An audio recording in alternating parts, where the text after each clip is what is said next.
Étrange climat à moins de 3 semaines de Noël. L'ambiance et les têtes ne sont pas à la fête, Charlotte Perronnet.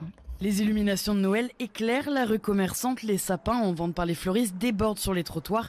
Et pourtant, quand on parle de Noël à Juliette... C'est vrai, c'est bientôt. Oh là là là là, mon Dieu. Cette retraitée n'a plus le cœur à la fête depuis les scènes de violence du week-end dernier. On se demande comment ça va finir tout ça et quand ça va finir parce qu'on n'y pense même pas qu'on va y avoir des fêtes. J'adore les Champs-Élysées, juste pour voir les éclairages. Mais c'est vrai que là, j'y vais pas, ni avec mes enfants, ni avec mes petits-enfants parce que j'ai peur. Mais pour ses petits-enfants, Juliette a surmonté ses craintes et a quand même acheté quelques cadeaux de Noël. Les enfants, ils ne se rendent pas compte de ce qui se passe, donc il faut les gâter et les rendre joyeux. Mais c'est vrai que nous, on rigole pas du tout. Une baisse de morale qui peut avoir des conséquences sur le commerce, selon le sociologue Gérard Mermet. On aura au fond de soi cette difficulté de vouloir se faire plaisir, voire même de faire plaisir aux autres, quand tant de gens annoncent leur souffrance. Donc il y a une espèce d'indécence qui probablement aboutira à une baisse de la consommation d'ici la fin de l'année. Selon un sondage OpinionWay, près d'un Français sur 3 délaisse les magasins depuis quelques jours par peur d'être confronté à des scènes de violence.